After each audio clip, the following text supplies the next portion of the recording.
대학교에서 나온 AGIT 팀의 정소연, 이예린, 제가레민, 오주연입니다.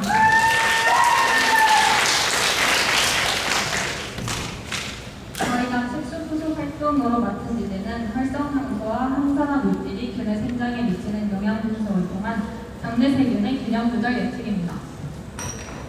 저희 목차는 책 속의 연구 동기, 배경이론, 연구 과정, 결론순입니다. 먼저 저희가 선택한 책 이름은 생물학 역강2입니다. 이 책은 신경세포, DNA, 활성산소, 줄기세포, 면역시스템 등 다양한 생물학 이야기를 담고 있습니다. 이 책을 선정한 이유는 많은 생물학 관련 주제를 담고 있는 만큼 저희가 평소 궁금했던 생물학 주제들에 대한 의문점을 해소할 수 있을 것 같아 선택하게 되었습니다. 저희 모주분들은 다양한 주제 중에서도 장내세균과 활성산소에 대한 이야기를 읽고 공통적으로 흥미를 느꼈습니다.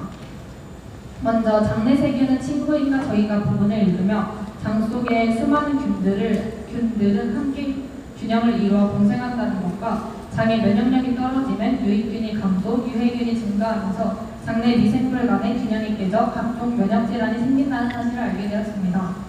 예시로 우리가 항생제를 먹었을 때 복통이 생기는 이유도 상대적으로 약한 유익균이 항생제의 영향을 더 많이 받아 감소하게 되고 유해균이 늘어나기 때문입니다. 그런데 활성산소는 독인가 약인가 부분을 읽으며 활성산소가 장내세균의 균형을 조절하는 기능을 할 수 있다는 것을 알게 되었습니다. 이 과정에서 장내 미생물과 활성산소의 관계에 대한 추가 문헌 조사를 하던 중 오히려 활성산소를 억제하는 물질인 항산화 물질 또한 세균의 성장에 영향을 주어 장내 미생물 균형을 조절할 수도 있다고 쓰인 논문을 읽게 되었습니다. 이후 저희는 상반되는 특성을 지닌 두 물질이 장내 균형 조절에 있어서 같은 작용을 할 수 있는지에 대한 궁금증이 생겼습니다.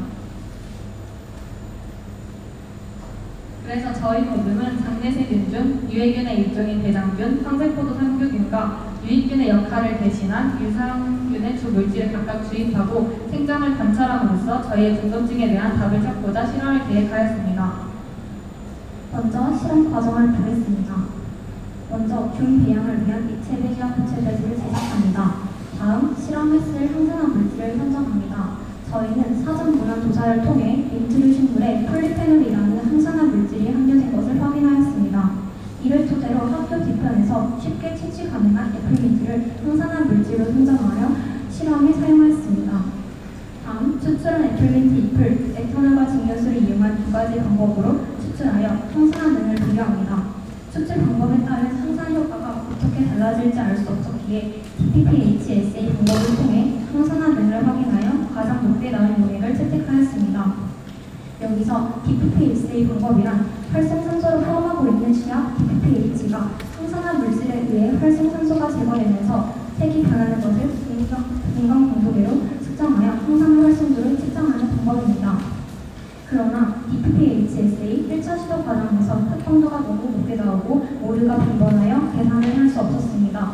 따라서 너무 진했던 농도의 문제를 파악하여 추출액이 약 10배로 희석한 희석 용액을 통해 보완하여 2차 DPPH-SA를 진행하였습니다. 저희는 항산화능이 가장 높게 나온 80% 에탄올에 추출한 애플민트 추출물을 용액으로 채택하여 실험을 진행하였습니다. 네, 다음으로는 액체배지의 배수군과 실험군을 배양하였는데요. 먼저 대장균, 유상균, 항세포도 상규균, 그리고 이들을 모두 섞어 임의로 설정한 미생물총까지 이렇게 총 4가지의 분집에 각각 아무 물질도 첨가하지 않은 대주군을 배양하였고 또 다른 배지에는 균과 활성산소가 포함된 과산화수소수를 투여하여 주었으며 마지막으로 또 다른 배지에는 균과 앞서 채택된 항산화 물질인 애플민트 추출액을 투여하여 배양하였습니다. 저희는 액체배지를 배양하는 여러 방법 중 액체배지 배양기를 사용하였는데요. 장점은 교반을 통해 원활한 산소 공급이 가능하게 되어 균의 생장이 빨라진다는 점이 있습니다. 저희는 시간적 여유가 부족하였으므로 교반을 통한 배양법을 선택하여 실험을 진행하였습니다. 액체배지를 배양하고 하루 뒤 액체배지에서 증식한 균을 고체배지로 옮겨 배양을 진행하였는데요. 고체배지 배양을 통해 콜로니 수를 세어 균의 생장 정도를 비교하기 위한 목적이었습니다. 그러나 저희의 예상보다 훨씬 더 높았던 균의 농도로 인하여 배양이 너무 많이 진행되었고 사진에서도 확인할 수 있듯이 콜로니의 형체를 알아볼 수 없다는 문제점이 생겼습니다. 그래서 저희는 이러한 문제점을 보완하여 액체배지 배지를 100배 희석한 뒤 다시 배양을 진행하였습니다. 그 결과는 뒤쪽에서 말씀드리겠습니다. 액체 배지를 배양한 지 이틀째 되는 날, 저희는 액체 배지에 배양된 균들의 흡광도를 측정하였습니다. 세균의 배양액에 일정한 파장의 빛을 통과시켰을 때 용액은 빛을 흡수하거나 투과시킬 수 있습니다. 이때 용액에 흡수된 빛의 양은 용액의 세포 농도에 비례하는데요. 이러한 특징을 이용하여 균의 생장 정도를 측정할 수 있습니다. 저희는 30분에서 1시간 간격으로 흡광도를 측정하여 나온 데이터 값을 수집하고 생장 곡선 그래프를 그리기 위한 기반을 마련하였습니다. 또한 앞서 설명드린 것처럼 고체 배지를 재배양할 때와는 다르게 액체 배지의 흡광도를 재는 과정에서는 별다른 희석 없이 진행하였습니다.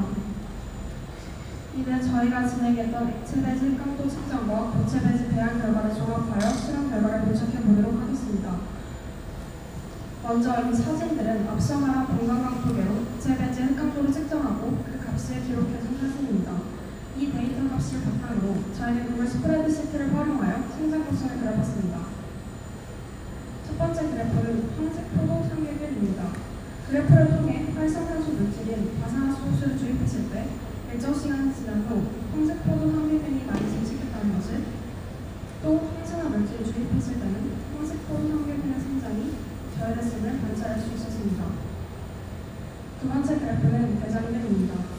대장균의 경우 항산화 물질을 주입했을 때 대조군에 비해 확연히 세균의 농도가 높아진 것을 확인할 수 있었습니다. 반면에 활성산소 물질을 주입한 것은 대장균 생장이 저해됐음을 확인할 수 있었습니다. 세 번째 그래프는 유산균입니다. 유산균의 경우 항산화 물질을 주입했을 때가 활성산소 물질을 주입했을 때보다 균의 생장이 활발했다는 것을 알 수 있었습니다. 마지막은 앞서 말한 물질을 다 섞어 임의로 설정했던 균총 그래프입니다. 균총은 항산화 물질을 주입했을 때가 활성산소를 주입했을 때보다 농도가 높게 나왔습니다. 다음으로는 고체 배지의 100배 희석 재배한 결과입니다. 우선 대장균의 경우 세 경우가 비슷하게 자란 모습을 확인할 수 있습니다. 황색 포도상류균에서 또한 마찬가지였습니다. 가장 특징적이었던 건 유산균이었는데요. 대조군에 비해 활성산소를 포함한 물질인 과산화수소를 넣은 배지에서는 훨씬 증식이 적게 된 것을 확인할 수 있었고, 반대로 항산화 물질을 넣었을 때 눈에 띄게 증식이 활발했음을 관찰할 수 있었습니다. 마지막으로 균총에서는 항산화 물질을 넣어준 균에서 미세한 차이로 성장이 우세하였습니다. 앞서 보았던 액체 배지의 생장 곡선과 고체 배지의 배양 결과를 바탕으로 저희 모둠이 내린 최종 결론은 다음과 같습니다. 먼저 실제로 항산화 물질이 유익균의 성장을 증대시켜 장내 균형 조절에 영향을 미칠까? 라는 질문에 대한 답으로 유산균의 고체 배지 배양 결과를 통해 해답을 얻을 수 있었는데요. 항산화 물질을 투여한 배지에서 확연히 균의 증식이 뚜렷하게 관찰되었기 때문에 유익균의 성장을 활발하게 한다는 것을 확인할 수 있었습니다. 두 번째로 활성산소와 항산화 물질 중 어느 것이 장내 미생물의 균형 조절에 역할을 하는가에 대한 질문으로는 둘 중 한 가지만이 아닌 두 물질의 상호작용을 통해 장내 세균의 균형이 이루어질 것이라고 예상하였습니다. 액체 배지의 흡광도 측정을 통한 생장 곡선에서 관찰 가능했던 특이점은 4개의 군 모두에서 대조군에 비해 한 가지는 성장이 활발, 한 가지는 성장이 저해되었는데요. 그런데 이 물질이 서로 같은 게 아니고 군마다도 차이가 있었기에 항산화 물질이나 활성산소 둘 다 균을 조절할 수 있으며 두 물질과 균의 상호작용을 통해 장내 세균의 균형이 조절됨을 예측해 보았습니다. 그러나 항산화 물질이 유익균의 생장에 유의미한 결과를 남긴다는 것은 확실히 알 수 있었습니다. 마지막은 저희의 비하인드인데요. 저희가 이번 특급 활동을 하며 최선을 다했지만 실험 과정에서 계획대로 되지 않는 부분이 생겨 많은 시행착오를 겪었습니다. 그럼에도 불구하고 모든 친구들이 포기하지 않고 방법을 바꾸어 재실험 계획을 세우고 더 나은 탐구를 위해 의견을 나누는 등의 노력을 기울여 특급 활동을 잘 마무리할 수 있었습니다. 그렇기에 이번 특급 활동은 저희에게 내적 외적으로 성장할 수 있는 계기가 되었던 소중한 시간이었다고 생각합니다. 지금까지 저희의 긴 발표를 들어주셔서 감사합니다.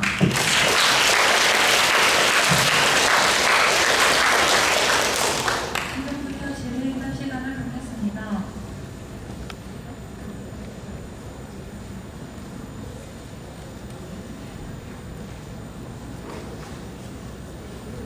그 PPT 초반에 실험 방법 중에 두 가지 방법으로 추출을 하셨다고 했는데 정확히 어떤 식으로 추출하셨고 이 두 가지 방법이 실험에 어떤 식으로 영향을 미치는지 궁금해요.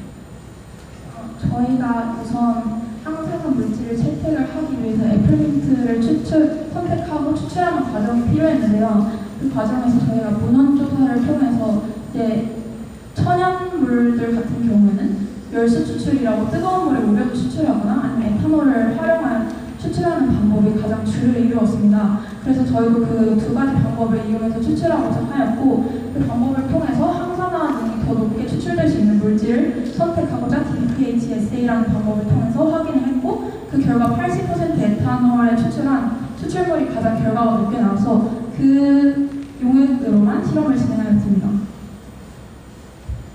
질문하실 때 반번호 이름 함께 말씀 부탁드립니다.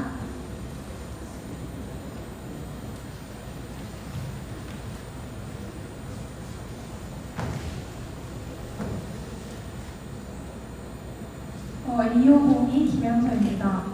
일단 발표 너무 잘 들었고요. 그 과산화 수소랑 항산화 물질 이용해서 이제 실제로 효과가 있음을 입증해 주셨는데 과산화 수소랑 항산화 물질의 양에 대해서 혹시 균형을 맞추시던가 아니면 어느 정도 비율을 뭐 조정을 했다거나 혹시 정량적인 실험으로까지 되셨는지 궁금합니다.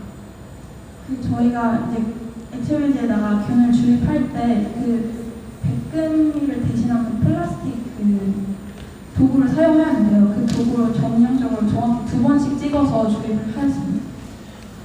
지금 관련해서 실제로 항산화 물질이나 활성산소의 양이 장내 미생물 균형에 영향을 준다는 선행 연구나 실험 결과가 이미 있었나요?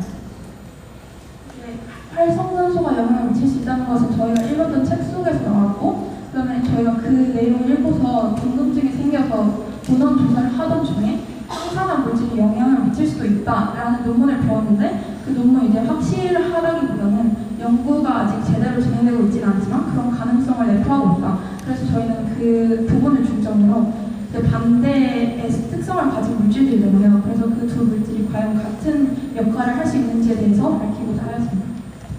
옆에서 되게 실험하는 것 같이 많이 보고 그랬었는데 되게 잘 맞춰준 것 같아서 되게 존경스럽습니다. 감동이에요.